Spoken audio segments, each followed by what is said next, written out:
Hello guys, এই দেখো এই বাচ্চাগুলো এসছে হুগলি জেলার থেকে। আর কি করতে এসছো ভাই তোমরা? কি কাজ করতে এসছো? বোতল প্লাস্টিক। বোতল প্লাস্টিক? ও আচ্ছা, মানে এগুলো নিয়ে যেয়ে কি করবে? কারখানায় দেবো, কারখানা থেকে পয়সা দেবো, আবার নতুন হবে। নতুন হবে?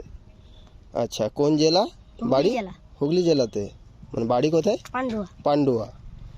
আচ্ছা, মানে কে কে এসছো তাহলে? খালা আর একটা খালার এই বন্ধুটা আর আমি, চারজন। আর ওইদিকে দু ভাই আছে। আচ্ছা,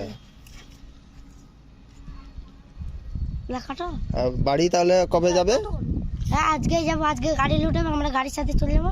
আর খালারা কালকে যাবে। আচ্ছা ঠিক আছে, তাহলে একটা চকলেট দিতে পারি নাকি? হুম। আচ্ছা ঠিক আছে, ধরো। এই যে এই বাচ্চাটা এসছে, একটা চকলেট নিলাম। সেই চকলেট নিয়ে হচ্ছে খুব খুশি হয়েছে। কি খুশি তো ভাই? হ্যাঁ ঠিক আছে, ভালোভাবে বাড়ি চলে যাবে। হ্যাঁ, হ্যাঁ, টাটা করতে। আবার আইবো 10-15 দিন বাদ। আর দোকান টাটা। এই লোকটা দিল আসছি। চকলেট। হ্যাঁ।